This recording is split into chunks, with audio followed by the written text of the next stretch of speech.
But without further ado, it's time for Modern Mode Any Percent of Donkey Kong Country Returns with Leah. Hello, Leah, let's get into the how swing are of we things. doing today? I have brought some wonderful and interesting people Hello, here. And they have good evening, both good been evening. Contributors. I'm not gonna lie, I'm quite tired, but I'm still feeling good about this run because this is a really cool game.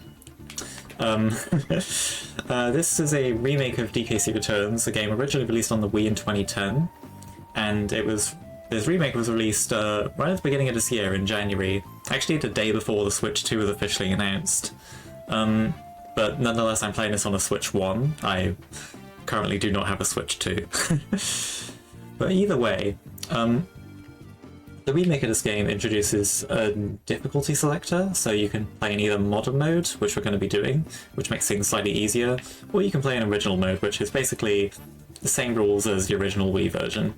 But as I said, we're going to be playing in modern mode because it lets us do some things that are a bit cooler, and it's a bit of an easier, more consistent, more reliable showcase. But with that out of the way, I'm just going to go ahead and get this thing started right now in 3, 2, 1, and go. Good luck. So Excited to see this run, and good luck, Leah, as well. one thing you will notice immediately is that playing this on a Switch 1 means the load times are something to behold, as you can see already. That takes like 5 seconds on Switch 2, just for the record. But we're going to do our best, and I see it as kind of a positive in some way because it means I have way more time to explain things. So I'm not going to complain too much. But yeah, this is Donkey Kong Country Returns. Kind of overshadowed by Tropical Freeze, but I think this game is still fantastic and kind of underappreciated. I wouldn't say it's like the Black... I could see that. To me, it's kind of like a Galaxy and Galaxy 2 situation, in that they're both loved, but people tend to like them for different reasons and different things that they have to offer. I don't know if you feel the same way or if the community of runners for this game does. I think there is definitely a generally more preference for Tropical Freeze. However, Returns has actually been becoming more popular as a speed game, probably thanks to both the release of this remake and also just how accessible this game is, because this game actually has 3 different official versions, and on top of that there is also an emulator leaderboard for the Wii version, so we'll be getting a bunch of emulator... Oh, nice. Yeah, we're getting a bunch of Emmy runners on Wii as well, so yeah, this game is very accessible, for sure. As someone with a show in the Games Done Quick hotfix about runs being accessible and easy to get into, that's music to my ears. Yeah, we may have to talk later. Yeah, we should hang out sometime. But first, we have about an hour and a half worth of Donkey Kong Country Returns HD to watch, and that should be a fantastic time, especially because while this run is open, we are also looking to add Donkey Kong Bonanza to the marathon, and you have your choice of characters for Alec-47's upcoming run of Sonic Mania, which I've been told by the runner themselves in the channel, in the Twitch chat just earlier, like genuinely any of them, he is well practiced and ready to run with Mighty, Ray, Sonic, Tails, or Knuckles. So exclamation point donate in the chat and make your choices there and determine the flow of the rest of the marathon for us. Now, also, these lovely audience members unlocked our incentive, is that right? They certainly did. Awesome. So we will be able to show that off at the end of the run here, a special level that is a bit tricky, but stay tuned for that. Yep. I made sure to practice it, just in case. But I never had any doubt that it would be met, but yeah, we are more than ready to show it off. 1-2 is kind of an interesting one. Like, it's a surprisingly difficult level for being the second level in the run. Especially when you like get into the game, it's very hard to get the hang of at first, but yeah, I'm quite consistent with it now. I'll explain more about like vertical climbing in our next vertical climbing level, which will be in World 2. But for now, 1-3 is a pretty simple level. Arguably one of the easiest levels in the game, for sure. Arguably easier than 1-1, I'd say.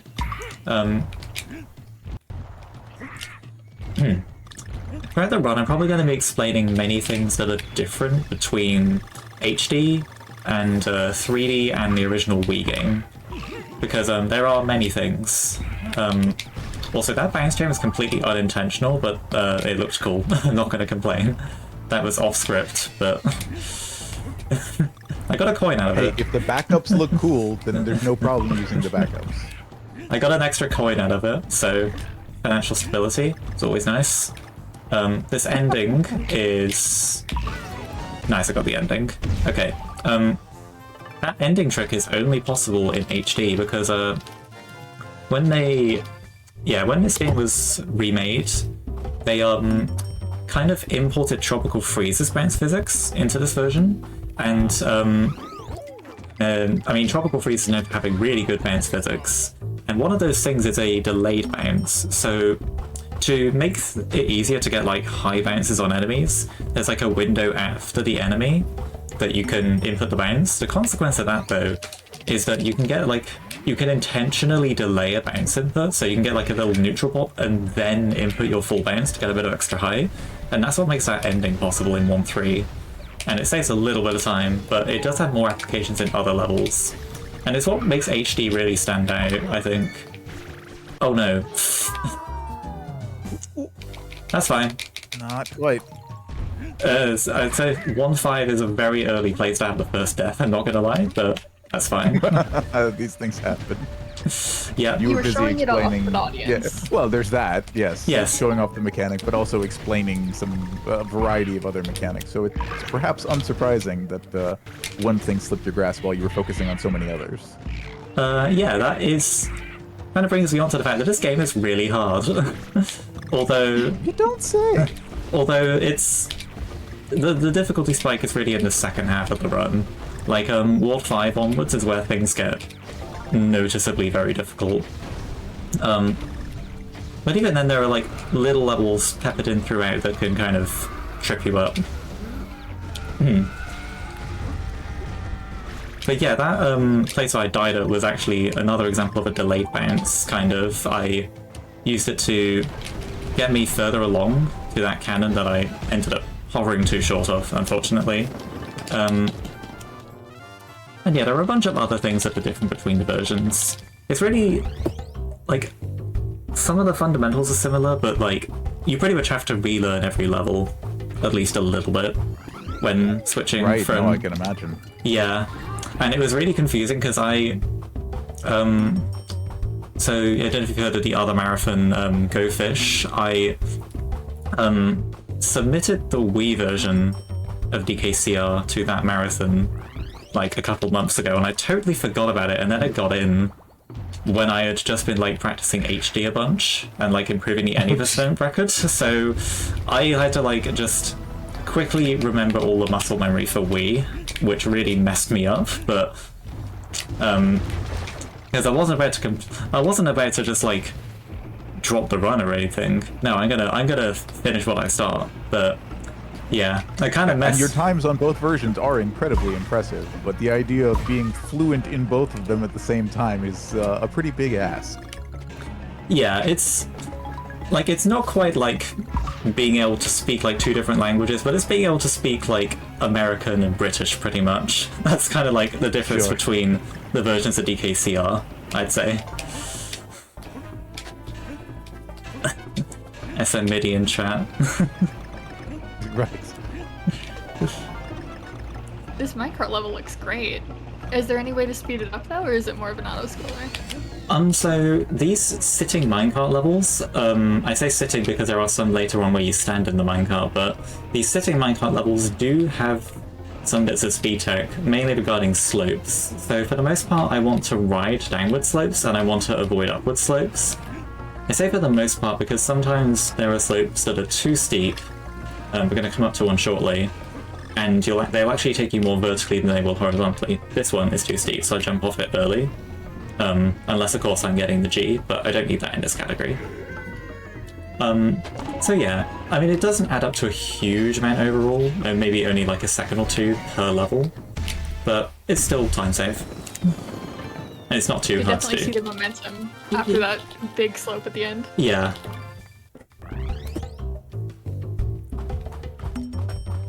Yeah, we're gonna be Are any of the collectibles required? Or not in this category, just more bonuses? not in any percent, no. The one thing we will be collecting in any percent is coins, which we'll be using later on, so I'll get into them when we get there. For now, though, we have our first boss here, and this is one of the more enjoyable ones, I'd say. It's got a pretty significant strat, which I'm going to take my left headphone off for, because I need to hear the audio.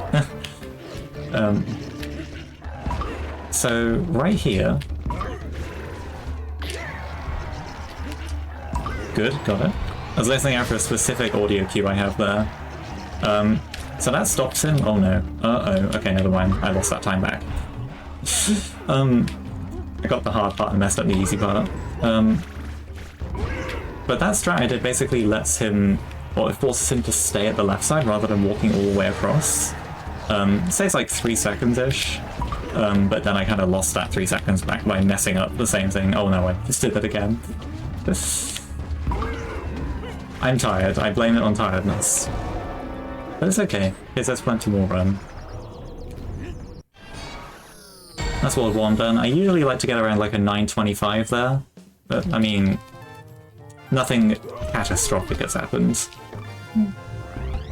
You are seconds behind that, so I don't think there's any reason to be hard on yourself. Yeah.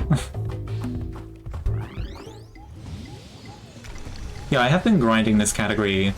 Well, as of a couple weeks ago, I've been trying to improve the record. Like, game came out in January, I played it a lot for like the first month and a bit of release. I got down to a 138.09 back in early February. Within the first month of the game's release, and I just kind of dropped it until like August. And then in October last month, I started finally getting back to 20%, and I've improved the record 3 times since then, taking it down to a low 137 now. And I'm still looking to take it lower, maybe down into the 135 range, or very low 136. So like, I'm very much aware of like all the split times I should have everywhere now. Uncomfortably aware. It'd be like, even if I were running against blank splits, I'd be able to tell like, oh god, I'm so far behind. But, either way, we're in World 2 now, and World 2 is considered like the hardest of the first 4 worlds. Especially because they're levels like this one. There's a pretty difficult ending strat here I'm going to try and do. Okay, we jumped too early. Right. I mean, I can try it again. So you kind of want to... I got the first hard part down. Let's try it again. Okay, and that time I missed it. So you can kind of like fast cycle this whole section. It's pretty difficult, and this level does pose a lot of problems for a lot of players, and apparently myself included. But yeah, it's kind of one of the big 3 difficult levels of World 2. The other 2 are coming up shortly.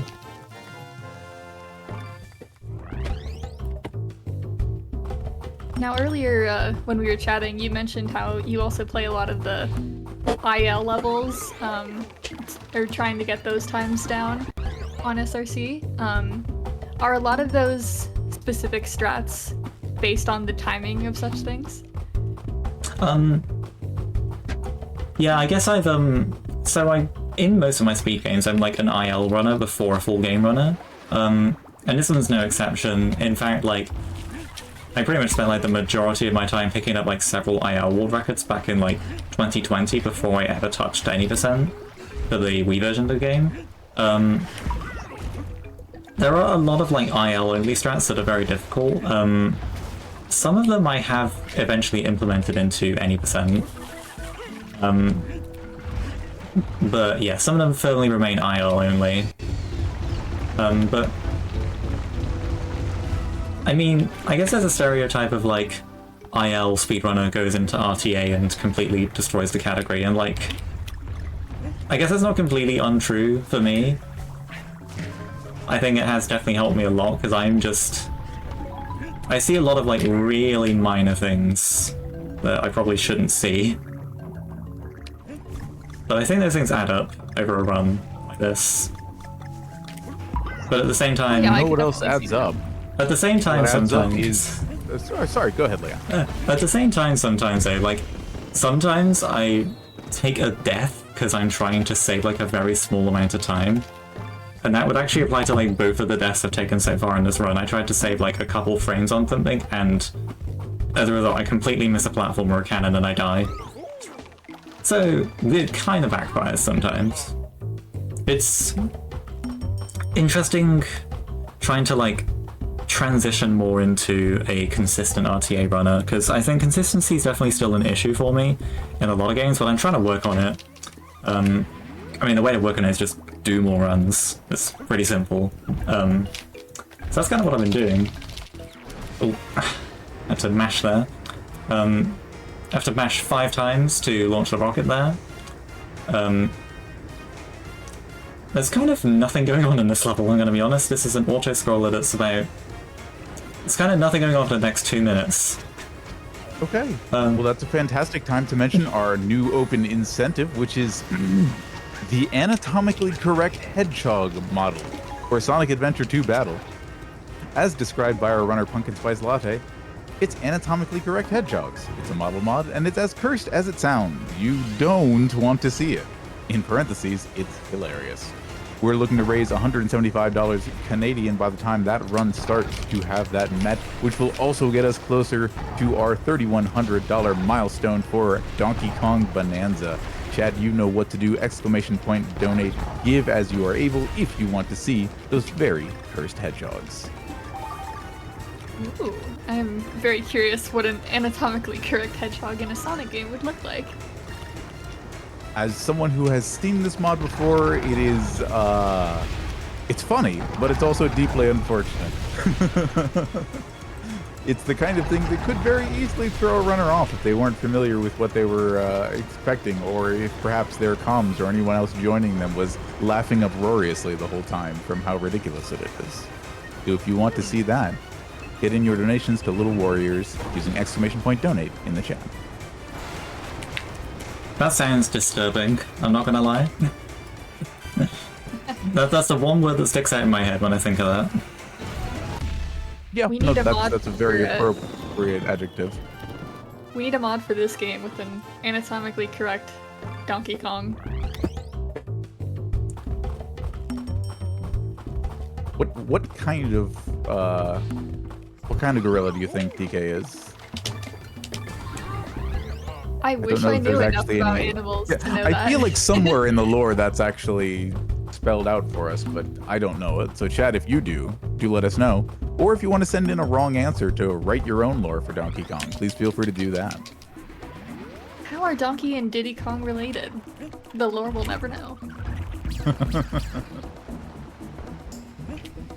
On the whole extended Kongiverse, everyone from the ones who you see in the games, like Funky and Candy and Wrinkly, to what is it? I know there was a Kong who was kind of a lounge lizard or like a salesman type who only showed up in some of the original CGI for Donkey Kong Country, but might still technically exist somewhere in canon. There's all sorts of Kongs, so if you want to tell us about your favorite Kong as you help add Donkey Kong Bonanza to the marathon, we would more than welcome that. Ooh. I think I do like Dixie. She's cute. I like Dixie as well, but I think I'm gonna be honest and kind of boring here. I think my favorite is Donkey Kong. Honestly, how kind can of you a go wrong? controversial That's choice for someone who runs the games that you do, because I feel like in a lot of the country games, DK isn't the character you want to be playing as. Yeah, I mean in this game you have no choice, but generally having Diddy is a lot better than not having him. In Tropical Freeze, Cranky is generally the GOAT, unless you're playing in Funky mode, in which case, obviously, Funky Kong is a legend, and Funky is in my top 3, for sure. But, yeah, I don't know, something about just DK is specifically, like, I mean, I like the new design for DK, but, like, rare design DK just occupies a special, like, part of my brain, I think.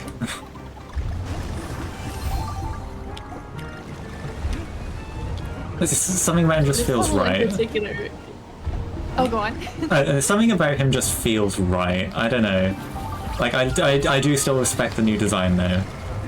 But I think a DK Country game would kind of look weird with the new design. Oh yeah, this level very much showcases the HD graphics in full effect. This looks beautiful. Oh yeah, like especially the water in the final section. I'm gonna have to do 2-7 without Diddy now. That's fine. I can make that work. Like, the waves in this last section... Oh dear. That didn't happen. You usually keep Diddy for the end of this level, and I lost him earlier on. But, nonetheless... This is quite a rough start, but I think I can still get sub 140 if I play well. That's kind of my goal time for any marathon. I put the estimate at 142, but I really want to get like sub 140 every time, and so far I've done that. Just barely every time. We're gonna try and keep up the streak. Even though we've had a rough start, we'll do our best. But yeah, this is another level kind of where like the HD water really comes out in this one. Like, this looks totally different to the way it does on the Wii. I do think there is a I like this wave mechanic. there's definitely like a major charm to the way these waves look on the Wii, but like, yeah, it definitely does just look cleaner on the Switch. A theme of this game, relevant to the waves here, a theme of this game is that a lot of things one-hit kill you. And unsurprisingly, those waves are one of those things. So yeah, we gotta be really careful. Also be really careful when you're like coming up from underneath that stone, because the waves hitboxes can be a little misleading sometimes. You think they're gone when they're not. But yeah. Just, a lot of the time in this game is like, just don't touch anything if you're like in an auto-scroller. Or other certain stage hazards like that. Seems like a safe rule for most platformers. Like in Tropical Freeze, they changed that. They did give you like extra hearts and like auto scrollers and stuff, but no, this game is kind of brutal, just a little bit. Right, World 2 is coming to a close. So a little thing about RNG. So every boss in this game, except for bosses 1 and 5, have some form of RNG. However, in this boss, it is extremely minor, and basically doesn't matter. Only accounts for like a second, usually. So, this is kind of like honorary non-RNG boss. Also, you can dance to the music.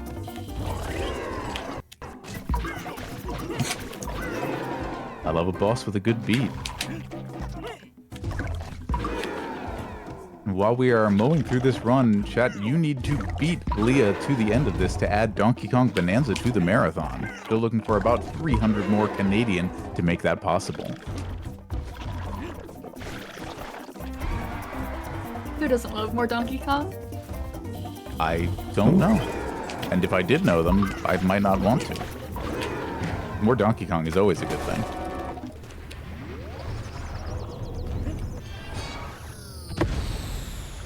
Alright, that's World 2 done.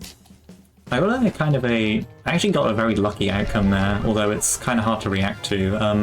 The RNG point is kind of where they spawn when they turn into a stack the second time. And you want them to spawn as far to the left as possible. When they do that, there's like a slim chance that they raise their arms early, like pretty much right as they touch the right wall, and they did that there. But I waited in the middle because usually they don't open it until the middle. But yeah, that is a kind of uncommon time save you can get. Only like a couple tenths, but it's something. World 3 kind of tones it down a bit from World 2, and it's also considerably shorter than World 2. I think World 3 is like the second shortest world in the run. So yeah, this one will be over before it starts, kind of. We've still got some interesting levels there, though. I like these ancient temple aesthetics. Yeah, this So it's interesting, like, seeing the final world of Tropical Freeze, which is pretty much based on this game, exploring, like, the effects of the, because, I mean, in Tropical Freeze, DK Island gets frozen over, and it kind of explores the effects of that on all of the locales from DKCR. And, like, I mean, 6-3 based on this level is one of my favorites in that world, for sure.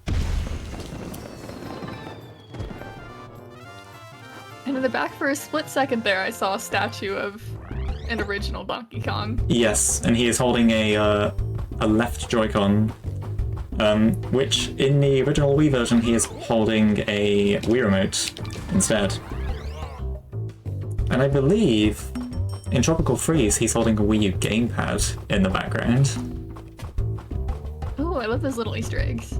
There's actually a very little Easter egg at the very beginning of this level, although unfortunately it's based on a disgraced former cheater, or cheater still, the little Billy Mitchell tie. Thankfully it's only there for like half a second. Please don't sue. Anyway.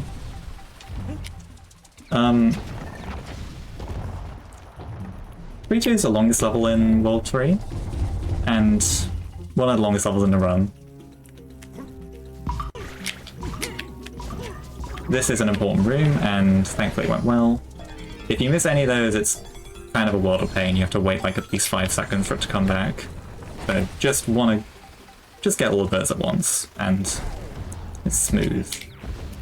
But this level kind of has it all. It's very long and quite comprehensive. Donkey Kong the expert locksmith.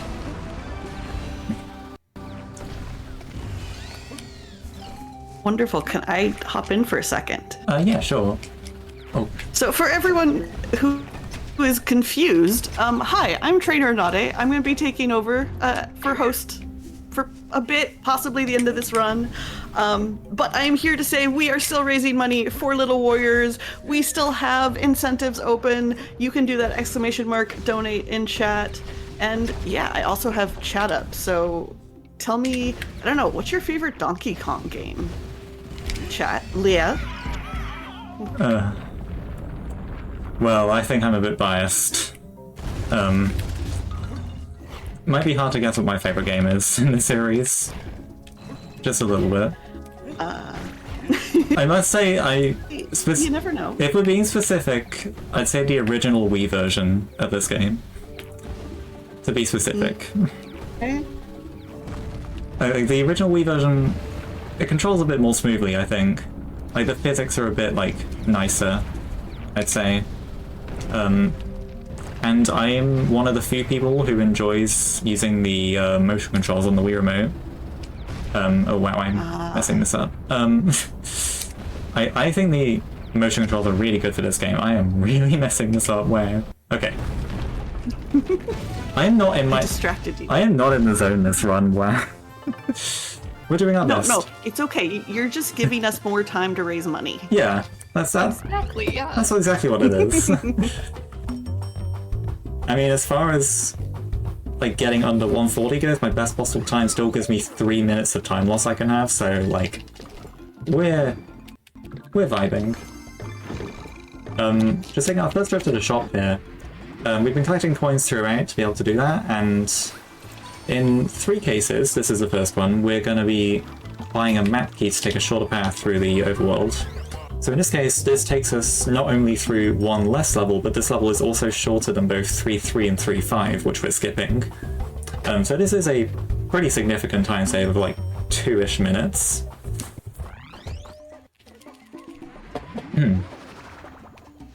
This level is very short. I think it's the shortest one in World 3. Aside from, like, the boss, technically. It can be quite cheeky and give you a little sneaky death every so often. And also, right here we've got something that looks weird. Oh, never mind, we don't. Never mind. I was going to, like, kind of clip up onto a platform from beneath in a really weird way, but I kind of messed it up. But those platforms do kind of have weird physics in general. Like, they can snap you up from well below them. They were programmed strangely. there are a lot of weird things in this game, on the whole. Like, especially in the HD version, this game was kind of... I don't want to say this port was rushed, but it kind of is. It's a little rough around the edges in some parts, even though it looks really good. But... Do the physics change at all when you go into the background of the level? No, there are no physics differences between the foreground and the background. Although, interestingly, thinking about that, the jungle hijink stage in Smash for the Wii U actually did have, like, a physics change if you went into the background of it. I don't know why I'm recalling that just now. Yeah, if you went into the background of that stage, you'd, I think you get launched further for some reason. I don't know why they did that. Like, they featured it in, like, all of, like, the fact videos and everything. I remember that so vividly. I miss Smash 4. And this is a Donkey Kong run, but I miss Smash for Wii U and 3DS. Well, I mean, they never went anywhere. There's nothing stopping me from playing them right now, but, you know. What's this friend's name, this little rhino? He's smashing through quite a lot. Oh yes, this is Rambi. If you have played or watched the original DKC games, you will be familiar with the animal buddies, and you will probably be disappointed to find out that Rambi's the only one in this game, and this is also the only level in the run we're going to be using him. So, yeah, he's not around for very long. He's a bit bulky. Every charge you do with Rambi, that costs 4 frames to start up. So let's say if you do like 15, that costs a second. So you try to minimize them where possible. That also applies to DK's rolls, but for DK it only loses 2 frames each time. So like, do it 30 times you lose a second. So yeah, in general, like, roll saves are a thing. Trying to like cut out 1 extra roll somewhere. But yeah, we're now getting into our first major RNG boss. So we need to throw 6 bombs at this guy. He's split into 2 phases. He goes into second phase after he's taken 3 or more hits.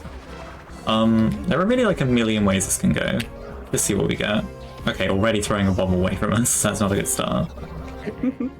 Okay. Well, perfect. Could I say something, or do you want to focus? It might be best to focus just for this, but after that we got an auto-scroller. Perfect. So, got 2 bombs right there.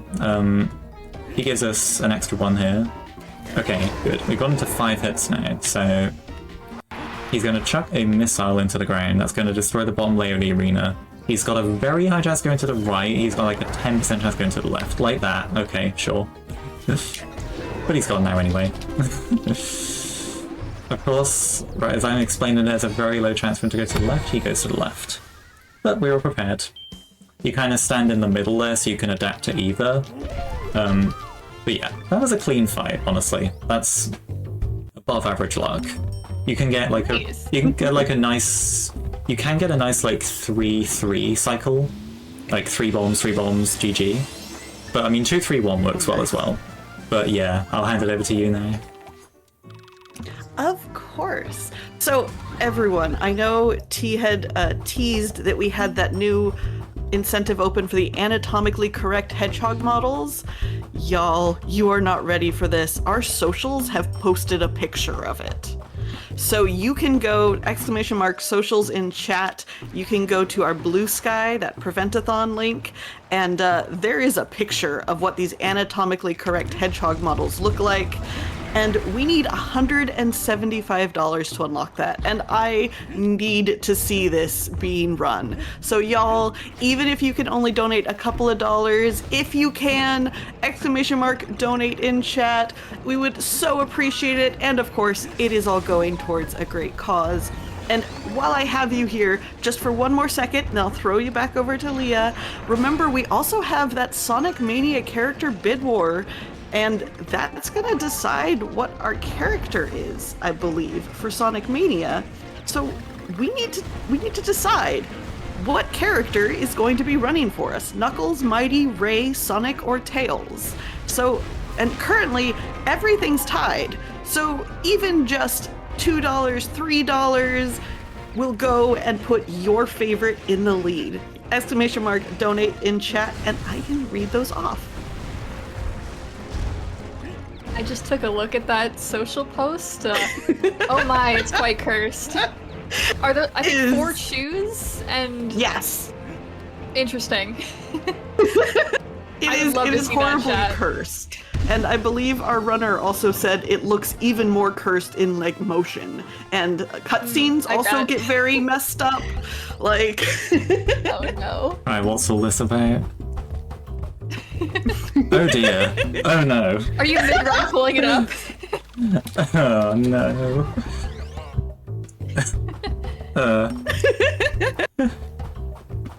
Unsee.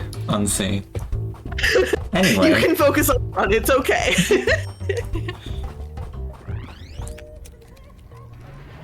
Let's just throw back to a random fun fact about this game. Hey, this level's name is the only one that has an ampersand in it in this run. There is one other level that has an ampersand in it, but it's not in the run.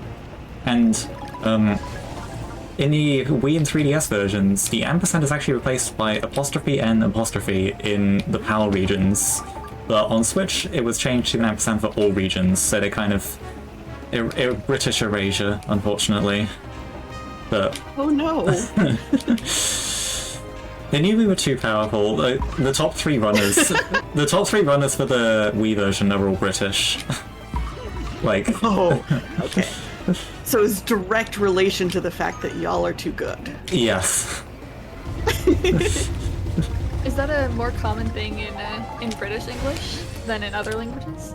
I honestly don't know. I don't know why they decided to change these names in the first place. I mean, like, I was running Wario Land: The Shake Dimension, also known as Shake It, on GDQ Hotfix earlier today, and like that game has a bunch of regional English differences for seemingly no reason. I think it's like I think it should be like a thing of the past, but well, I mean, I guess 2008 is the past, but you know, it's strange. But either way, we are right at the end of this level. Those are the 2 sitting minecart levels I alluded to earlier. There is one more much later in the run. They're not too crazy, honestly. They're like visually very cool, but there's not too much in terms of speed tech. Aside from the fact that like you're transitioning between cart and land constantly. A little sign of the game being rushed, that map texture just opened up is kind of bugged. It's not supposed to look like that. You see that? The closely this looks a little off. This game was... yeah. Some things explain themselves. But anyway, that is... Is it because of the port, or is it the... like, is it also weird like that in the Wii? No, this is a port thing exclusively. Even the 3DS version... like, got it right, but they messed it up somehow when transitioning onto the Switch, no. and this game has never been updated since release, so here we are. This is like the weirdest, this is one of the weirdest remakes I've played, I think. Like, I want to like it, but I also like so many questionable things or mistakes in this game compared to the original versions, but this is like also by far the easiest version to get into for speedrunning, so I can't complain, but I also kind of can. It's like, yeah, as someone who still sees like the Wii version as the best version, I feel like I have a lot of opinions on this game, but I mean, it's still DKCR, so it's still really fun. Like, it's still like a 10 out of a 10 game. It's just like, Wii's like a 10.5 out of 10. Oh yeah, we can pop and kill these guys. You get a puzzle piece for killing these guys. What is this minecart track? Do you need to kill them, or is it just a bonus? It's a bonus. Okay. We would have to do it in all puzzles, but this is not all puzzles, but sometimes you can just do it anyway for fun. Nothing loses or saves time in these rocket levels, really.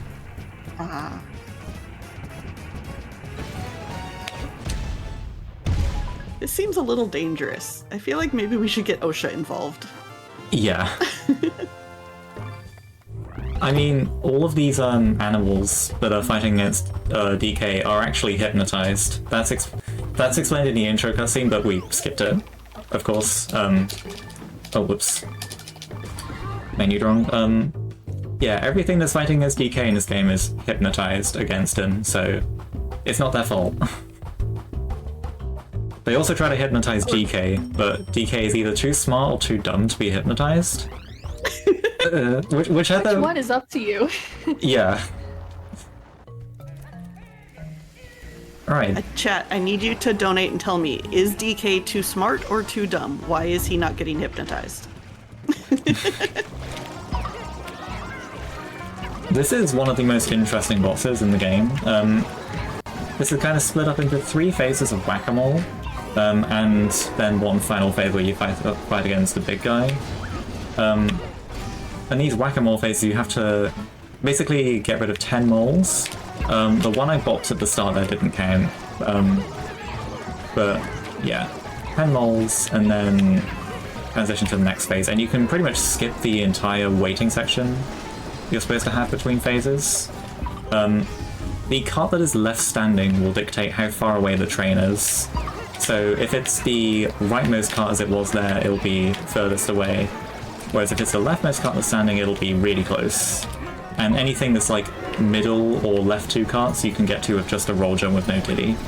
But either way, big guy, kind of breaking from tradition, we actually have to hit him 4 times to get rid of him. It's shocking, I know.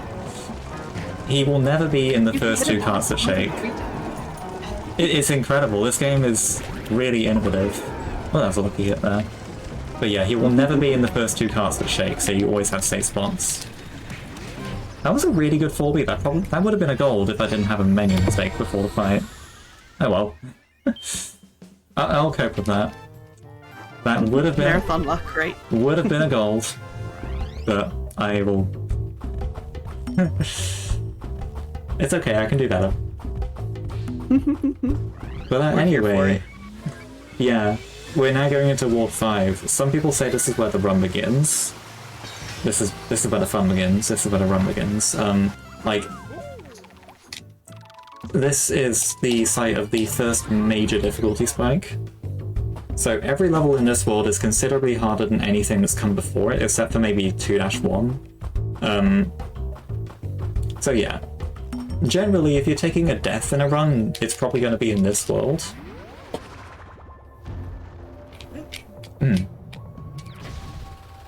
I get this. No, that's too early. This is a fairly chill level. Not quite auto-scroller, but like semi-auto-scroller. We're waiting for vines quite a lot in this level, but we can also skip them quite a bit.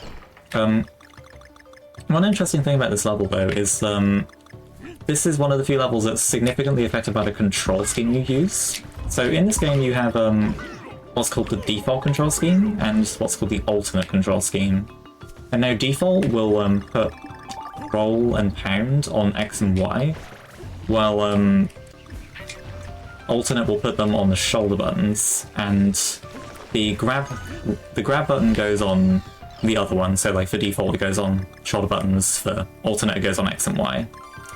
Now I prefer playing with alternate controls, but there's a catch. Alternate controls are technically slower. It's a weird quirk that shouldn't really be in the game, but the grab button in alternate controls functions also as a run button. So when you're hovering or walking, you have to hold that button to be able to hover at full speed. Unfortunately, if you're going past vines, that also means you're going to grab onto them. So basically, with alternate controls, you cannot hover past vines at full speed. So default's faster, but I don't like the default controls. But I was reminded of a little something that the Switch has, which is very useful, which is that you can remap buttons in the Switch's options. Yes. So Nice. I'm saved. I was running, like, the first month I was just sucking up the time loss and running with alternate controls, but now I can pretty much play as I want, which is very nice. Yay! I guess one positive in the Switch's version. Yeah, like, I mean, honestly, this game feels really good to control. I know I would talk very positively of the Wii Remote controls, because I do think they are genuinely very good, but this feels very good to play on a Pro controller. Okay, that action's quite finicky. This is the first of, like, the 3 Gauntlet Award 5 levels, I'd call them. This is not a level you're so likely to die in, but it's a very difficult level to optimize, and there's a lot of climbing going on here. Oh dear. Well, I just jinxed myself. I noticed I jumped too early then, I wasn't going to make it. I tried to back it up and I kind of messed up. Okay. Right. Yeah, whenever I'm climbing, I'm using D-pad instead of the joystick, because for some reason, if you climb at like a perfect 45-degree angle, you climb a bit faster. And of course, it's a lot easier to hit that on a D-pad that only has 8 directions compared to a control stick that has 360. So yeah. It is... I mean, thankfully, the Pro Controller has both a D-pad and a joystick, so like I can just switch between the two whenever I need to. Like I just move my thumb down a little bit. Alright, that was a bit of a mess, but it's fine, because we got plenty more in World 5 to go. The next 2 levels are particularly notorious as well. That's 5-2, but we've also got 5-3 and 5-4, which are considered very difficult. 5-3 is probably like the #1 culprit for dying in runs, I think. Like, this is one of the easiest levels to take a silly death in, because it's just very difficult. It looked really cool if I get it all right, though. There are 2 key threats that I'm aiming to hit here. Oh, are there? There might be more. I can't remember if I consider them key strats or not, but this beginning is one of them. That's fairly easy to do. This next section has an important trick. So bounce across these guys. Okay, we did not get it. So ultimately that would have led to me getting a bit of a faster cycle here. My cycles here are completely different now because they're activated from all the way back there. But I mean, it kind of works. I just eat a few seconds. The ending is also important, and it's probably the hardest part. And the scariest part. Oh, no, I've messed this up too. No! Okay. We didn't die, though. That was really weird. I don't know how it worked, but that's fine. Oh. Okay. I'm not going to question that. You know what? I'm just going to hold my silence there. We've had some good saves, and he got through the level deathless. That was extremely confusing. I'm not going to lie. Weirdest 5-3 I've ever played. Okay, 5-4. This level is a bit more punishing. If you make a mistake like that, you are probably going to be treated to a death in 5-4, so no silliness allowed. Well, if no silliness allowed, can I share something?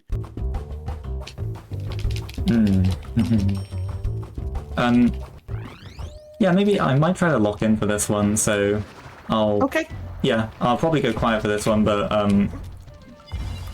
yeah. I don't mind handing over to the host for this one. Okay. Perfect. Then, while you're focused, I want to remind everyone, obviously, we're here, we're playing fun games, we're going fast, but we are also raising money for an amazing cause. We have, you know, Little Warriors that we're helping. Little Warriors' mission is to change the trajectory of child sexual abuse through education, advocacy, treatment, and prevention. And every single donation, all of your donations, are going directly to Little Warriors. They are a Canadian-based charity, so of course all donations are in CAD, Canadian dollars. Even if you are somewhere else, if you're in the US, if you're in Great Britain, anywhere else in the world, I know we have volunteers, I believe in Germany, we have people all over the world who are helping out with this. You can type !rate in chat and get a couple of different rates, but regardless, when you go to that !donate in chat, that link will do all the conversion for you. So you donate in, let's say you do $25, that'll be 25 CAD, all going to Little Warriors, and then PayPal will do that conversion for you. So we are supporting a great cause, and it's really not that difficult to donate, all things considered.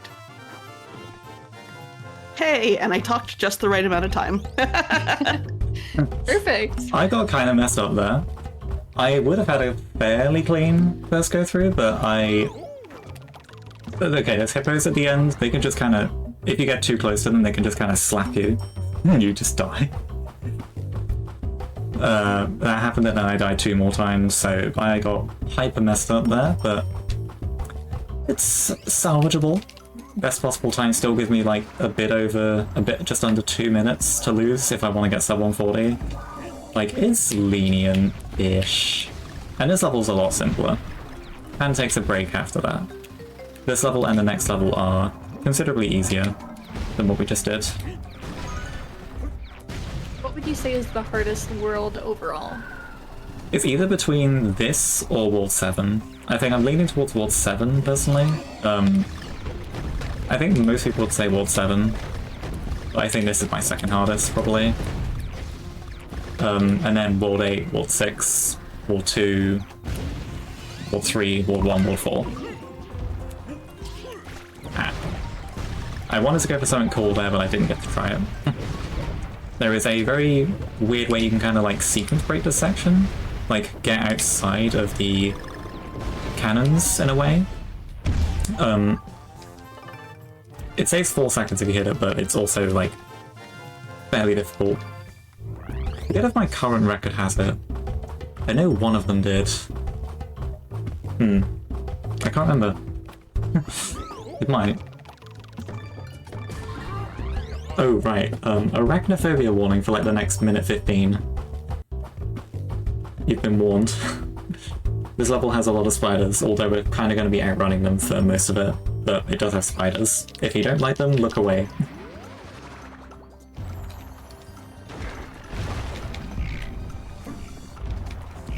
This is considered a very difficult level casually, but in speedrunning it's actually surprisingly simple.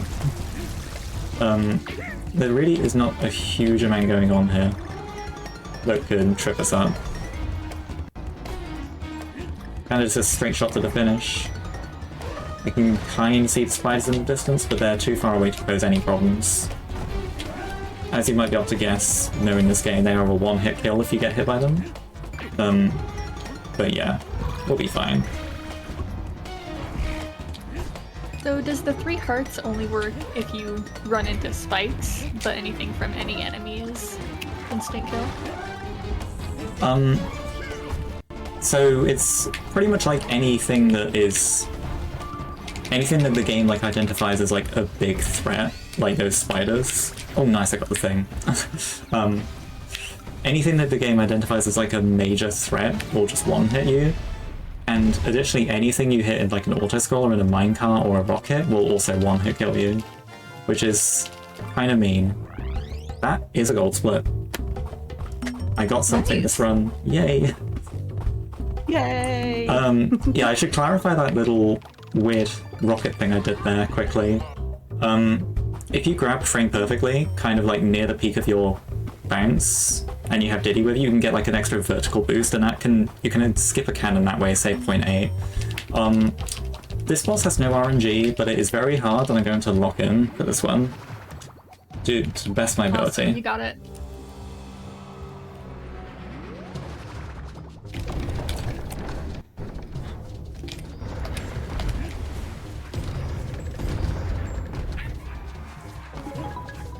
Okay, I can still mess it up, but that is the hardest part.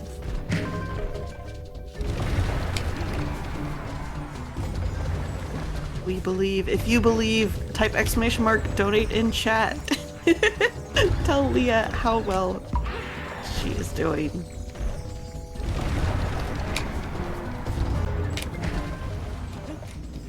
Oh, 2 cycles done.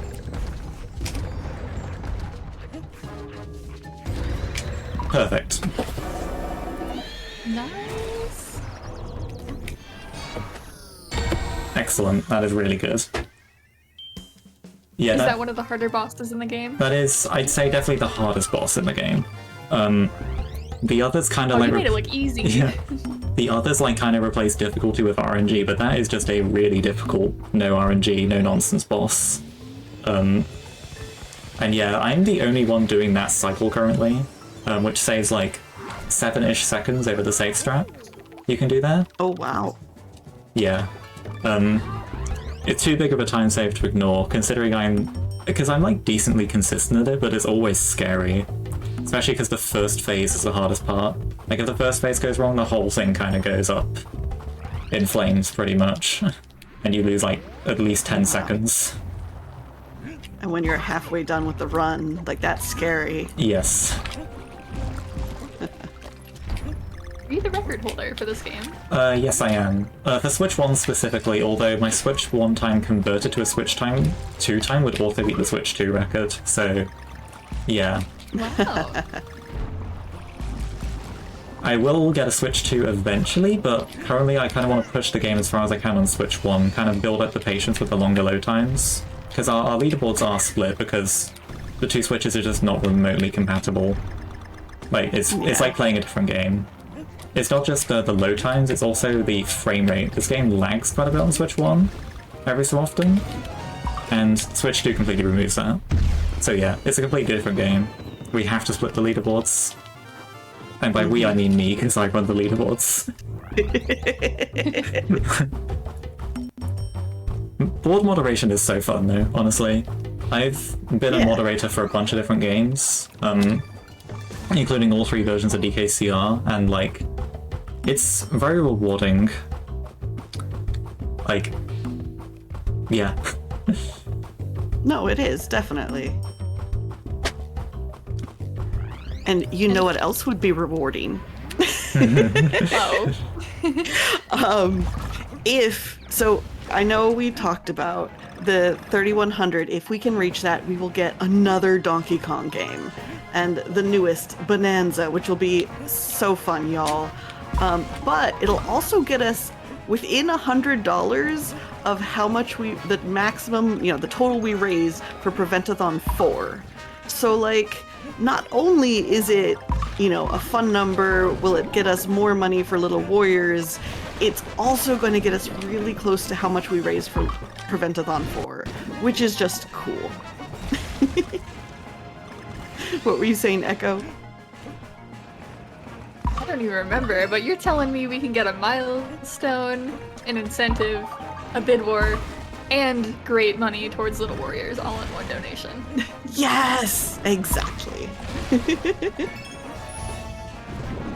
Yeah, because if you're donating towards either that anatomically correct hedgehog or the Sonic Mania bid war, your donations will also go towards that milestone of the bonus game. So you can get like a 3-for-1.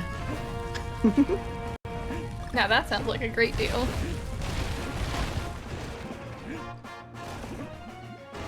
Coming up to the end This here. is so cool.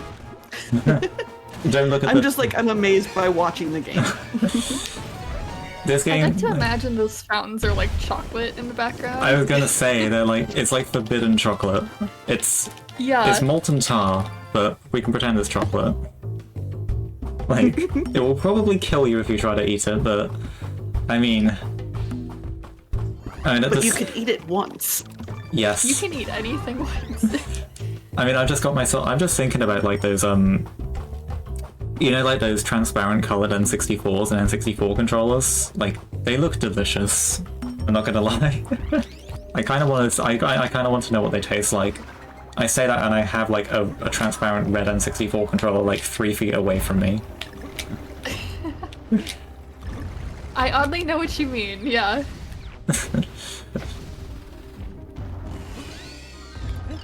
This is like one of the best levels in the game for speedrunning. This was really built for speedrunning. There's so many skips you can do here, like intended puzzles, but also like intended skips. This is such a good level. Do you think the devs had speedrunning in mind when they made some of these levels? Oh, absolutely. There's even a time attack mode. Like we alluded to ILs a little earlier in the run. There is a time attack mode, and like, yeah, you can just tell that it was meant to be. It's such good level design. Always love seeing that in a game.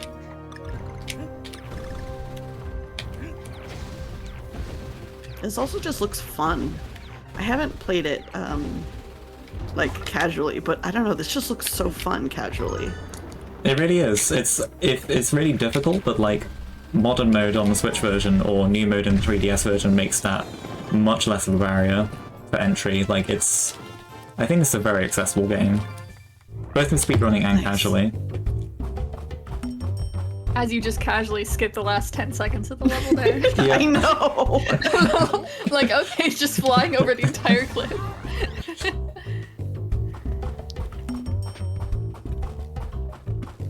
And if someone wanted to get into this speedrun, what would be the best way to do that? So the one unfortunate thing is that we don't have like a tutorial currently. Tropical Freeze has a really good 90% tutorial, but we don't have that for this game yet because it's a long category, honestly. Like, this is fairly long for as far as any percent categories go. There are like 52 levels in this game in any percent, and 79 including secret ones. But pretty much like my best advice is to just play the time attacks. Shoot for like the dev times in time attack is a great starting point. I have made like a kind of a scuffed video guide, but it's only for the Wii version. So some like HD specific things aren't mentioned, but at the same time, if you join the Discord, like pretty much everyone is willing to help in this game. Like, yeah, you'll find helpful people pretty much everywhere. Could even be me. This ending section's scary. Awesome. You guessed it, this boulder's a one-hit kill, and we're fine. We're safe. Sometimes you don't. Sometimes if you mess up that movement, you're too slow. But it's not the worst thing ever to be faster than that boulder. Just a little scary sometimes.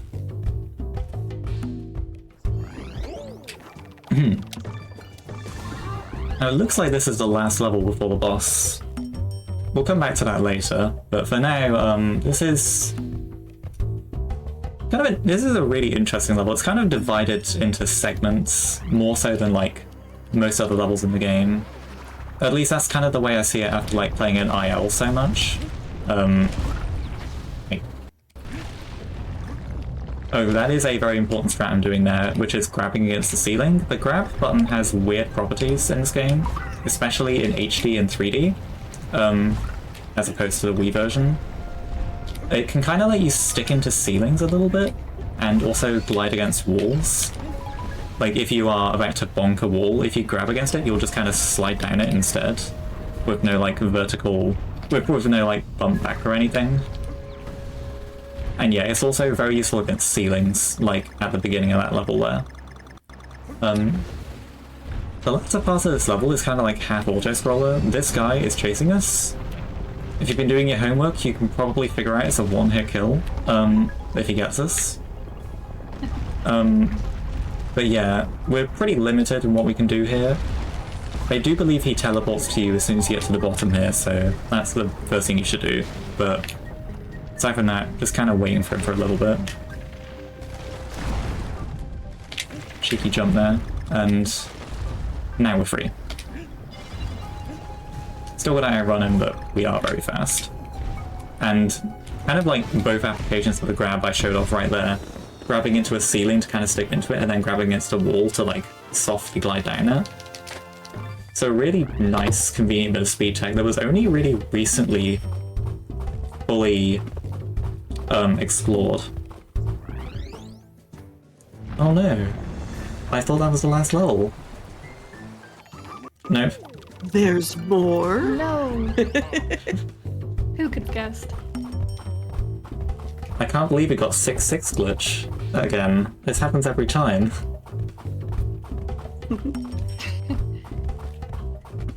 we don't say the numbers in this level name. We just pretend those don't exist. Anyway, the level after 6-6 is there are a few cheeky ways you can get a death here. Mostly in the latter half, but also in these background sections, some of these platforms are kind of not to be trusted. These ones in particular, these ones that come up from the background. When they look like they're up, in their very early stages, sometimes they aren't actually tangible, and that can just kill you. You'll just try to use them and you'll fall right through. And that actually killed me in the Wii any % world record for this game, so yeah. Not even like the world record holders are immune to it. I'm going to intentionally slow down a little bit there, because there is a vine that's activated as soon as we touch the checkpoint, and we need to be a little slow to grab it on time. If we're too fast, yeah, it won't be over there when we try and get to it. Other than that though, 6-7's quite a fun level still. Oh no, I said it. I was like, wait, I thought there were no numbers. The level. Don't worry, we can edit that out of the stream. The level before 6-8.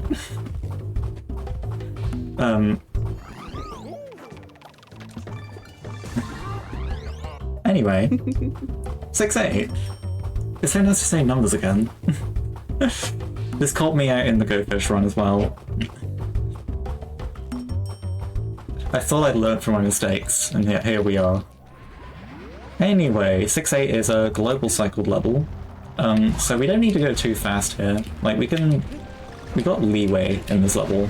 We need to go reasonably fast, but not, like, optimize everything. If you optimize everything, you'll probably just die trying in some silly way. So just best to take it slow, because you don't need to go super fast.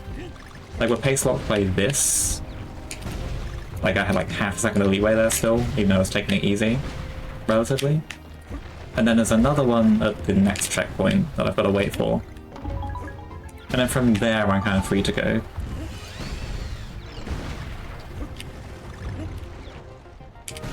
I had a full second there.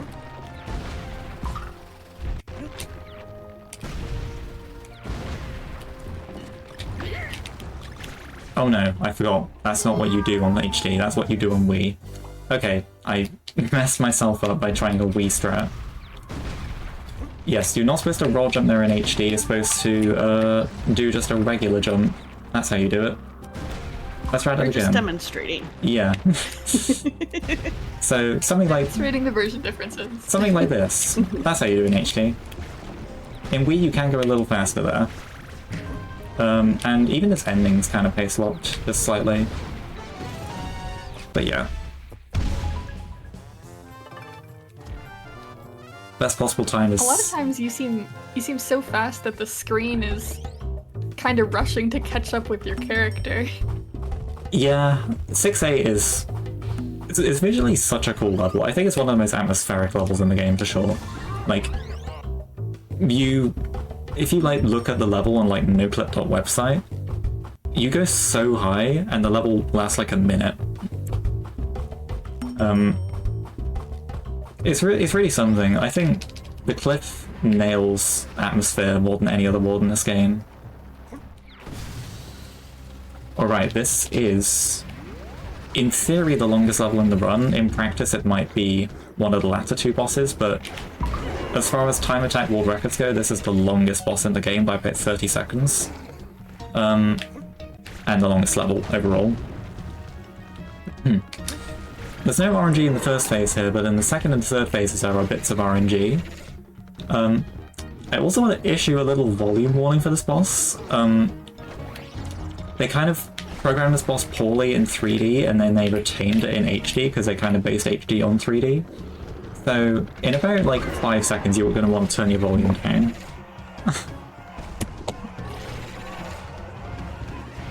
Could I take this second to announce something important? Yes, definitely. Alright, so y'all, you know how we're raising money for Donkey Kong Bonanza, but we still have a ways to go. We have been given some more time. the gods of gaming have come to us and said, you know what? We're going to swap Sonic Mania and Donkey Kong Bonanza to give everyone more time so that we can hopefully see this wonderful game a little bit later tonight. But that means that Sonic Mania is coming up next. And y'all, we still have the bid war for character choice. And we don't know who our character's gonna be. That means you have to get your donations in, even just $3, exclamation mark, donate in chat, so we know who we're gonna play Sonic Mania as. Really quick volume warning for like 2 seconds from now. Okay, you can turn your volume back up. I don't know why. I think they must have like programmed a separate scream sound, like a separate scream sound for every single one of the guys in the background or something. Which is really stupid, not gonna lie. I can't believe they screwed that up. And I can't believe they screwed that up in the 3DS version and they didn't catch it and they didn't fix it for HD. But either way, that's gone now. You can have your volume normal for the rest of the run. That's just the one place you gotta have a volume warning. I think at one of my world records I even They're like... so angry, they gotta let out their screams. I think one of my world records, like, I even manually edited the volume there just to, like, crank it all the way down. But that's out of the way. Like, 110 on the dot for World 6. My best there is 107.10, I think. Oh yeah, no, 107.02 is my best exit there, but we've had plenty of mishaps this run, so that's to be expected. Best possible time is still 138. So if I play really well and get lucky from here, I could get a 139 still. Fingers crossed. Oh, I need to turn my own TV back up. I turned my TV down from 5 to 2 on the volume for that boss. Got to turn it back up. Alright, 7-1. This is a special level in the context of this run because this is the only level in the run that is one of these silhouette levels. And it's really pretty. There are 2 more levels like this, but we don't play them in 8%. The one that everyone probably knows is Sunset Shore in World 1, which is, it's been featured on many a desktop background from the early 2010s, when the game first released on Wii. And for good reason, it's really pretty. And there's also a Smoky Peak in World 8, which we're also not going to be playing. And that has a distinction of also being a Ramby level. Oh. Let's play it safe. I want to keep Diddy. I would really like to keep Diddy. The background sections with the fog and the silhouette looks very difficult. It does. And right at the end here, we clear out the fog. We actually get a little bit of story out of this. Just a little story. When we load back into the world map.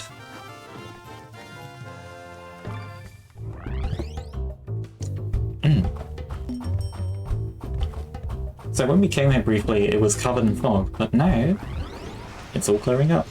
And we can see the rest of the world. Wow, I love when... I mean, it's the second time the game's pulled that now after 6.6. Like... there are lots of little cool things in this game. I think one thing that this game easily takes over Tropical Freeze, at least in my opinion, is the world map. Like, I do not like the world map in Tropical Freeze, I must say. It's very slow to navigate compared to this game. Like, it takes like half a second to go between levels in this game. It takes way longer in Tropical Freeze. And also you get just these cool interactions on the world map in this game. But either way, 7-2's... I thought I was going to die there, I'm not gonna lie. Okay. Right, we're fine. That's actually a pretty difficult checkpoint section there, but we kinda nailed it.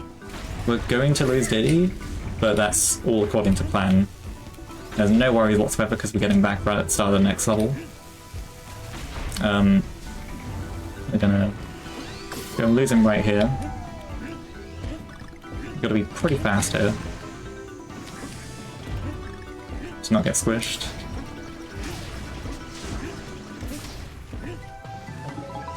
Can't go there, so don't try and jump there. And we're right at the end now. Perfect. So could I read something? Yes, definitely. Wonderful. So we did get $5 from Anonymous. It's not Anonymous, it is Anonymous. And they say, I'm gonna do my best here. Donk, donk, Donkey Kong. Yeah! Thank you so much for that donation. It went both towards our incentive of the anatomically correct hedgehog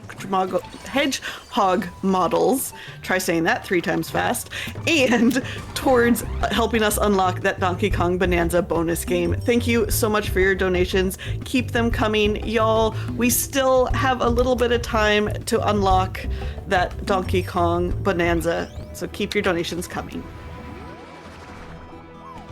Awesome, thank you.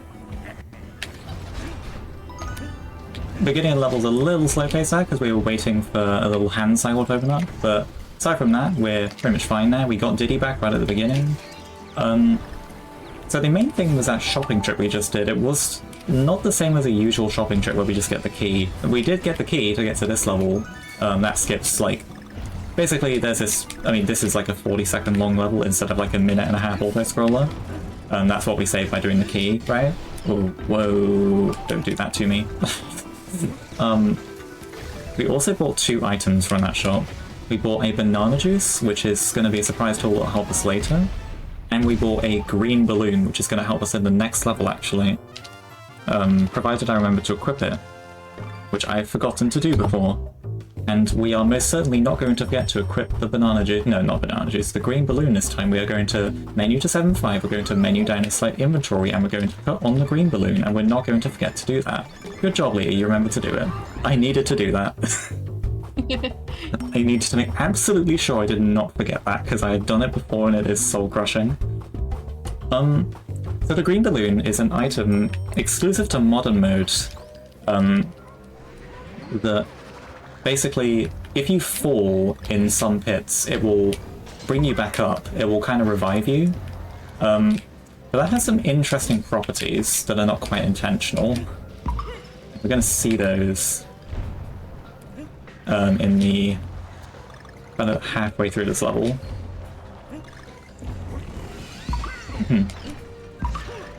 This level is also part of like the Gauntlet of World 7, I'd say. But let's get to that later, because this is the fun stuff. So you can kind of clip out of bounds with the green balloons. They didn't really intend for that to happen. So you're supposed to pound, like, in a spot, and then a wheel will really slowly rotate around, and then open up for you to get to that bonus room there. But you can just clip through with a green balloon and save, like, a lot of time. It's like, even with the time taken to buy it and equip it, it's like 12 seconds you save, which is really good. That's pretty much free time save, and it makes the level easier as well. You might be wondering what that switch is even for, and I'll explain that in the next level. So now the ending here is something I've got to make sure I nail. Oh my god, no. Oh, that's... Wow, okay. That is not something I expected to happen. Okay. I was very close there. I actually overshot the cannon and didn't react. That's not happened to me in a run before. That's... How many that literally has never happened before have we had in this marathon so far? Because that has literally never happened before. The thing! You have said the thing! I would guess at least 2. Yeah, I think I've heard it happen at least 2 or 3 times. Gonna wait, and there we go. That, final rotating piece there is very important, because it is set in motion from the beginning of the level. It is globally cycled, it is always moving.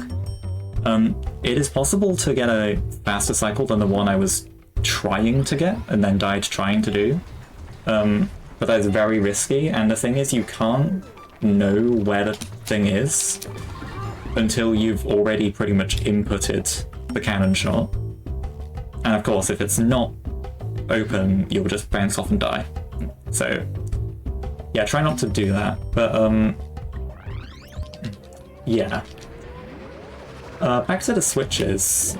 That thing it just told us to find, that is the second switch. So basically 7.5 through 7.7 are the switch levels. And also kind of the Gauntlet of Ward 7, because these levels are all really difficult. This is a much quicker switch to get. Little cheeky ceiling boost there. It's right down here. And we need to get these switches, because if we don't, if we complete the levels without them, then we will not be able to progress any further in the world.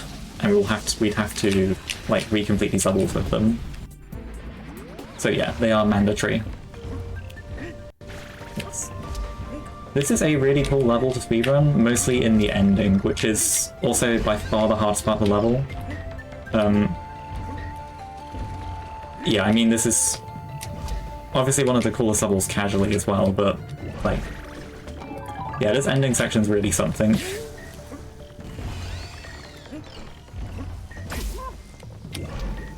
Let me know when would be a good time to share something.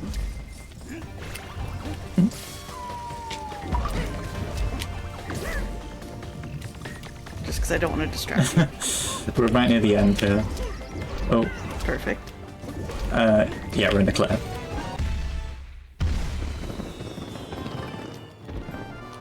You got this. Yay! Nice. Alright, so I just wanted to share with everyone, so we have had the little bit of a schedule swap around, so Sonic Mania is coming up next, and we had the runners share some information about that character bid war.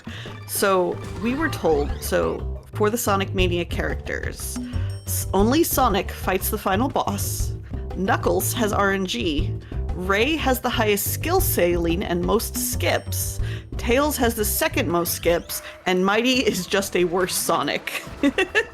And earlier, I said they were tied. I was lying. I apologize. Apparently, Knuckles is currently thoroughly in the lead at $20. So that means if you want to see the final boss, you have to get those donations in so we can see Sonic. Or if you wanted to see a worse Sonic with Mighty, or any of those other things that Alex shared with us, ! Donate in chat.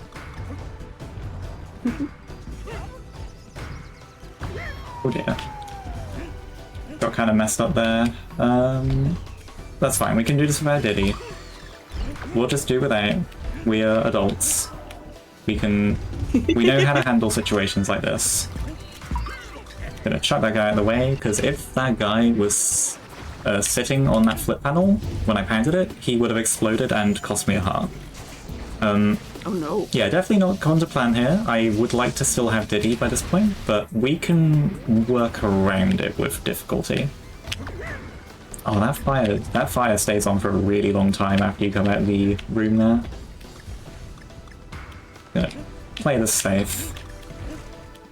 What I've learned from this run, or indeed like many of my runs throughout my speedrunning career, is don't follow up a bad mistake with a stupid mistake. Like, don't make a mistake and then do something stupid trying to make up for it, like going for a stupid strat. Just accept the time loss. So I feel like that's good life advice. like, I was doing an entire ending section on 1 heart there. And yeah, wasn't about to try and do anything crazy.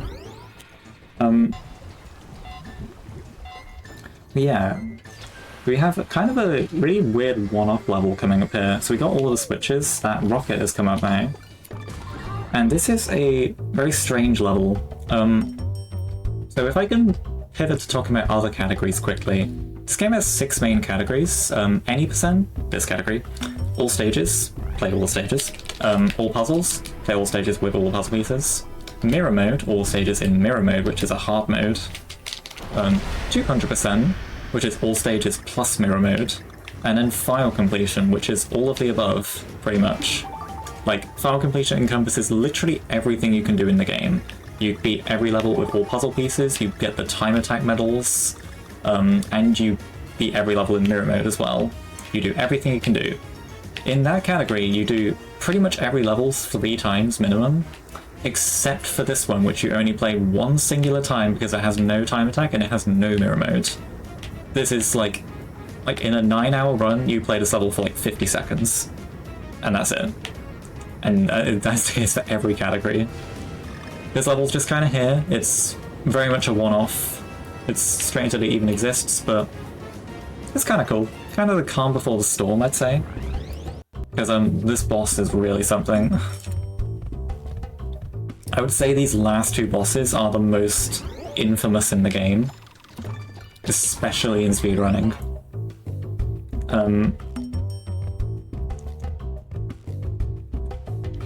And we do get Diddy back right at the start of this level, thankfully. Because we will be needing Diddy for this level. Let me know when would be another good time to share something. I know I've got all these messages. Right about now, honestly, because the boss is going to do nothing for like 30 seconds, so... Perfect, wonderful. Well, we got a big donation in. We got $100 from CubsRoll21. Thank you so much. And it says, chat, I need to see these hedgehog models. And you know what, chat? I agree. Thank you so much for that donation. And that means we are 60% of the way there towards seeing our anatomically correct hedgehog models for Sonic Adventure 2. You can type !socials in chat to get an image of what these horrifying things look like. And we are also now less than $200 away from getting our bonus game. And of course, all of this going towards Little Warriors. Thank you again so much for that donation. Ooh. And now we're trying More not to Donkey be Kong, more crushed Sonic. by a chicken? I guess you could say. This is, so this is the second most significant RNG boss in the game. And we've already gotten bad RNG, unfortunately, at least for the beginning, but there is a chance to redeem ourselves right here, if we get lucky. Okay, that's good. That's very good. Alright, a little overview of how this fight has gone. So, the very first hit, it's kind of bad still, but when he's doing these jumping hits, he can jump up to 3 times before opening his weak point, but he can do it after just 1. We got 4 extra jumps there, and each extra jump is like 5 or 6 seconds. But we got no extra walks. He can decide to do extra walks in the second part. It's a little complicated, but...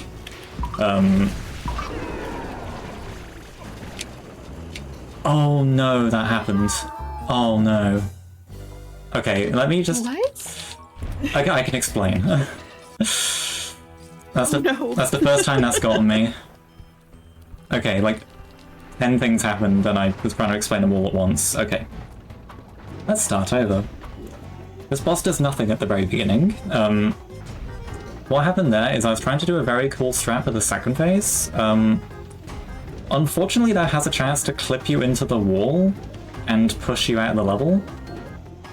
And that happened to me for... I mean, it's happened to me before, but I've backed it up. But I died this time. So, yeah, I had to redo the whole fight. Estimate's going to be kind of close now. Oh, and now we get good RNG.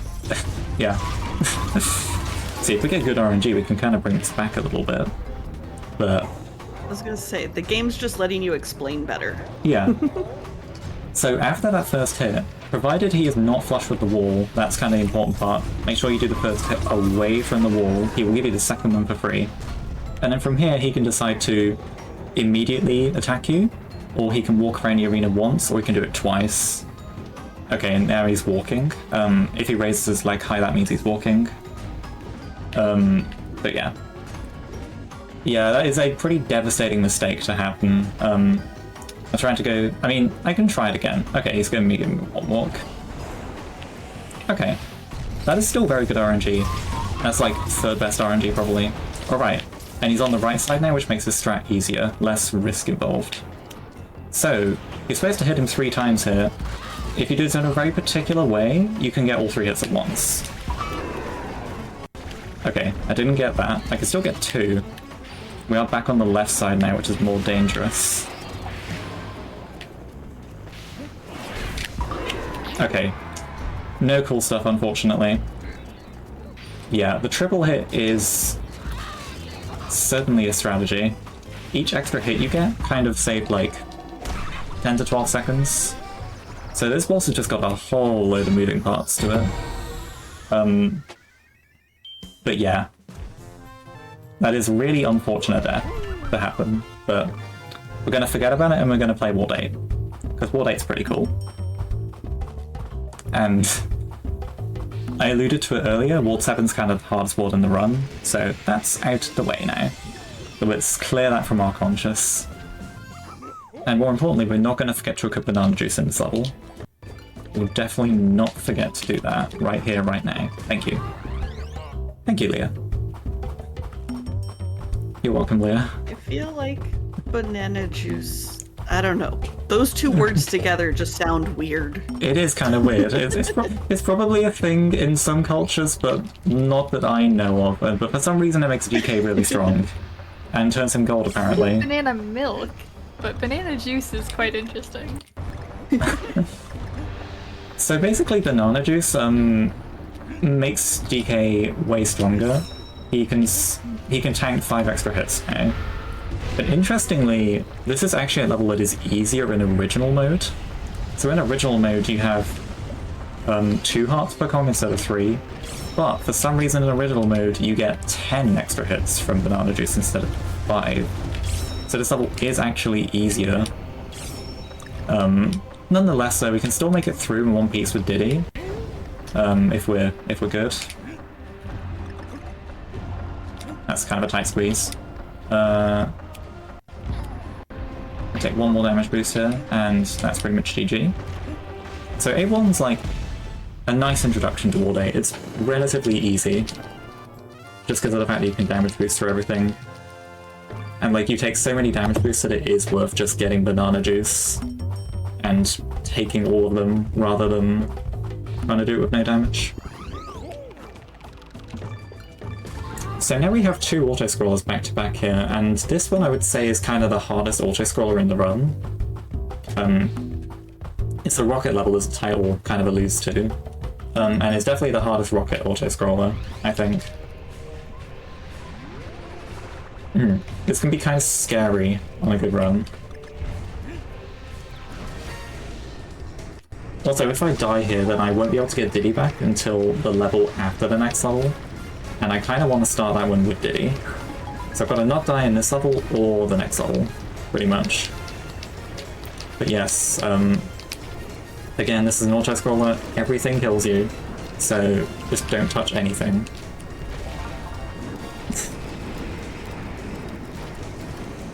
This Sounds easy, right? This level's really scary in all puzzles, because some of the puzzle pieces are in really sketchy locations. You have to get kind of right in there in all puzzles, which is a category that's about twice as long as this. So yeah. Is Do you all have to puzzles... replay any of the levels? Go ahead. In all puzzles? Yes. Oh, say that again? Oh, do you have to replay any of the levels when you're doing the all puzzles category? Or could you theoretically get them all in one attempt? It is designed so that you can get them all in one attempt, which is quite nice. So yeah, ideally only one visit each. The only categories where you have to revisit levels are 200% and file completion. And as far as like length of those categories go, I can give estimates for them on Wii, but like no one's actually run them in HD yet, so I can't give estimates for HD. But on Wii, 200% is about 5 hours, and file completion is about 9 hours. So long categories, and they're longer on HD, and they would be longer in HD because there are actually extra levels in HD. So yeah, more content. Maybe you'd be looking at like 7 and like 12 hours each for those categories, which is insane. But yeah, those would be the only cases you'd replay levels. It's quite nice. I will say, speaking of file completion for a second, because this is another auto-scroller, it's quite an interesting category because like you start by doing runnable puzzles pretty much, so complete every level and get every puzzle piece on the way. And then you have to do the mirror mode and the time attacks. The mirror mode being a hard mode where you only have one heart and no Diddy, and the time attacks being, well, time attacks. And it's kind of interesting to go through each level and alternate between mirror mode and time attack. Like, in my experience, a couple file completion runs I've done, it's very fun to, like, play a level in mirror mode and then just be able to blitz through it in time attack, because I'm not worried about dying in one hit anymore. So, like, I definitely want to run it for HD soon. This game is coming up to its first anniversary in January. So, yeah, I think I will do a file completion run to commemorate the occasion. But yeah, this level's nearly coming to an end. This is the last standing minecart level. But a rather scary looking strat here we can do. That looked kind of terrifying, but trust me, it's safe. Jumping off that grass ceiling there, just to get like a little push forward. You can do it like 3 times, and that saves like probably like 2 tenths or something. It's 3 times save, but it looks scary. But anyway, I would definitely describe those 2 levels just then as kind of a calm before the storm, because now we have the final gauntlet of 3 levels before the final boss. And this is the hardest one. I would say this is like one of the top 3 hardest levels in the whole run. Right here. I usually mess this one up in runs. I'm gonna try my best. Can't promise any results, but we'll try. Mostly the first half that's difficult. Show your love for the, Mostly the first half. Over here. Wait for that, and then try and squeeze through this. Probably take damage here. You take damage like 99 times out of 100 there. It's not surprising. This section is the big one.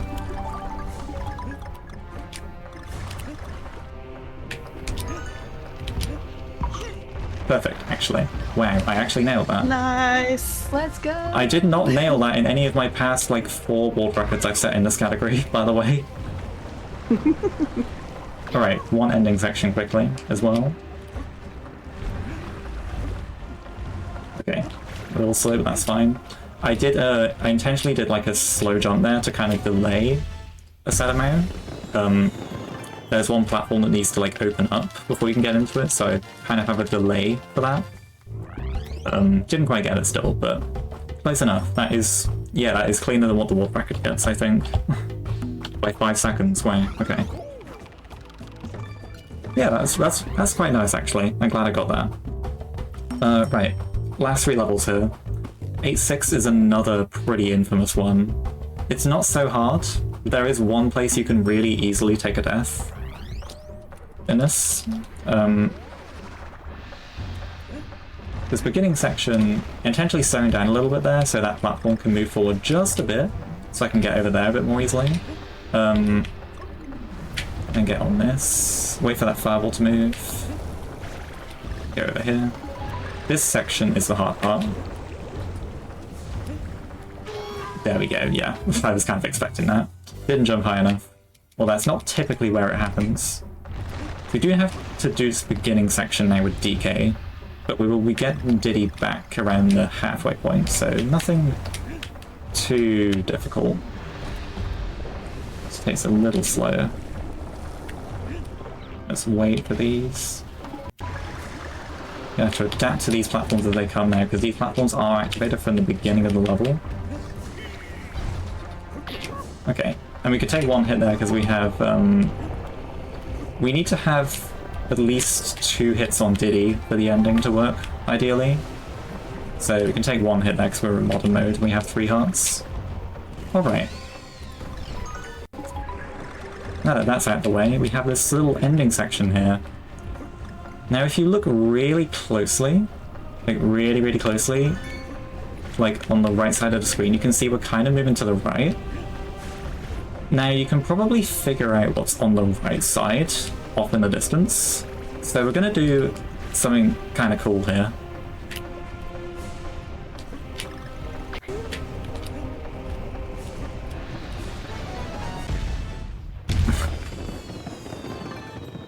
That's not as hard Whoa! It's not as hard as it looks, I promise. That's so cool. Yeah, the gold barrel's stored off screen, and that is pretty much yeah, there is a much safer way to do that as well if you just stay on the right side rather than going from the left. Really consistent, you have a consistent queue, basically wait for that fireball to hit you and then you just go, and it just works. And it's honestly pretty easy time save to get, and a lot of people kind of don't go for it still, which is kind of surprising to me. I think it's very doable for most runners, but either way, we've got the final normal level here. Oh my god, I did that. I thought I could make that without Diddy, so I was trying to be really sneaky, save a couple frames there. That led to my downfall again. No, you're just giving us more time for the marathon. Yeah, definitely. Which we're also going to be doing through the incentive that was met for this run. Got even more time for DK. Which hopefully gives us even more time for even more DK later on.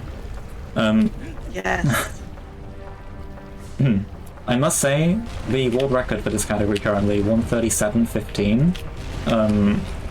I died 2 times in that run, and both of them were in this level, which is really tough to go through. I'm not gonna lie. Because this is the last normal level in the run. I need to be really careful here. We're not trying to get another death. I'm on 1 heart now for the rest of the level.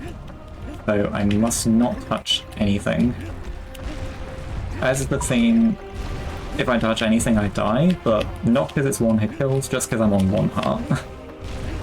But the rest is pretty chill here. Yeah, pretty much no more threats from here. Alright.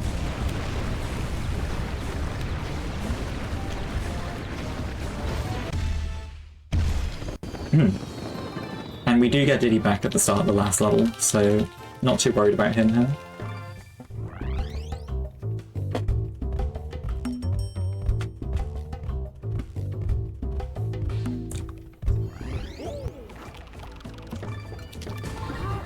At the end, they're very much making you work for it Yeah. to get to the final boss. Yeah. Ooh, you always feel kind of worn out after a run of this game, even just any percent. It's a long game.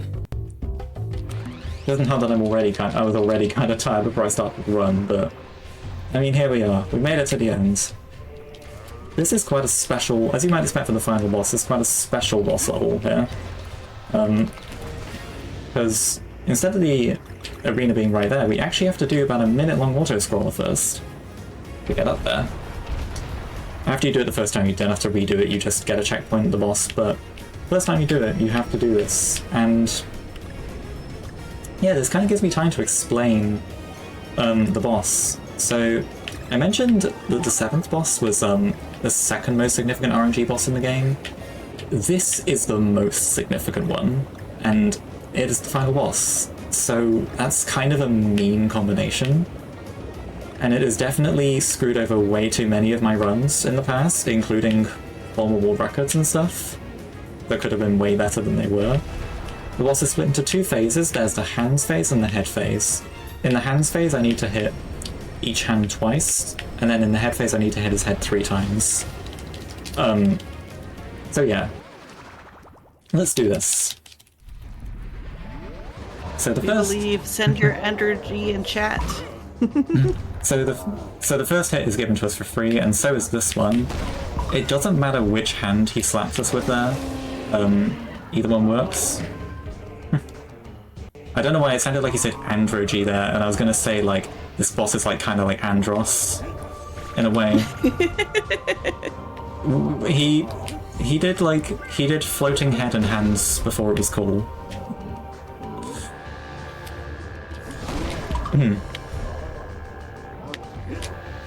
Okay, we're not getting good RNG in the first phase, unfortunately. The RNG point that matters is whether his palm is facing up or down there. Wow, we got 1 in 8 worst RNG.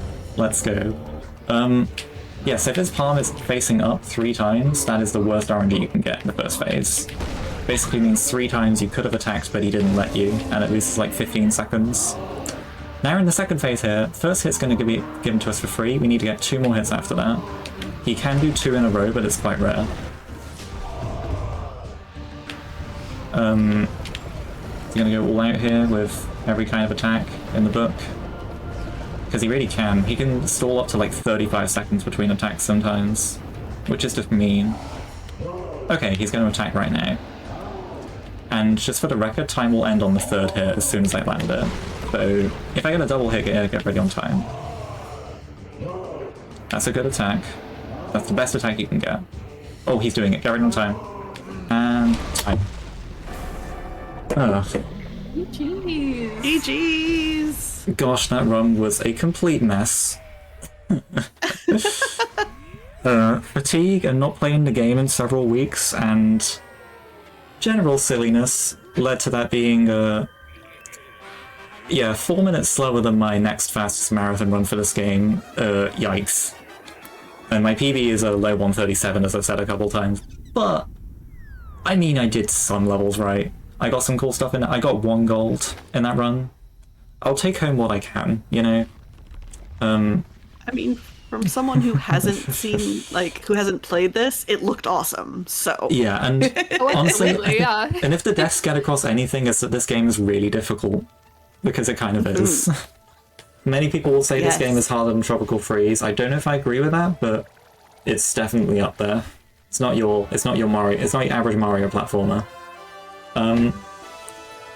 Now, given I am a bit behind my estimate, I won't waste too much time in getting to our little incentive here, which is to play the secret final level. So, Yes.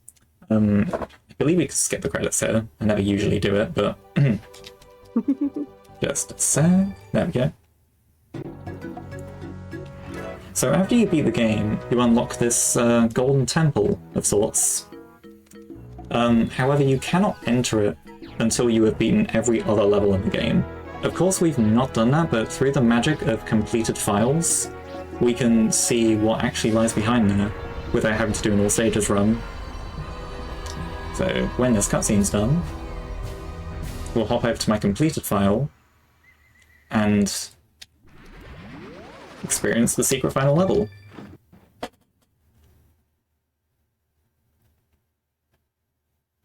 Classic Switch 1 loading times. Take your time. There we are. So that was the file we were just on. Gonna head over here.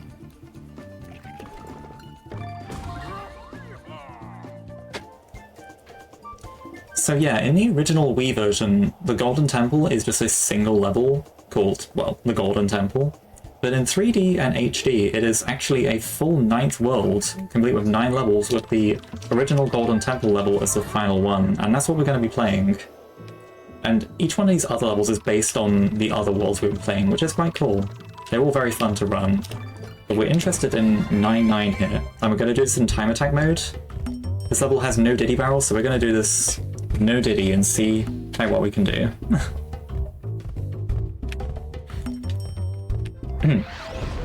I do our best here. You'll do great. Okay, I love in time attack mode that the pig counts you down. I know, that's so cute. Yes, we love the pig, Professor Chops, or Tutorial Pig, whatever you want to call him. Professor Chops! Ah, the name.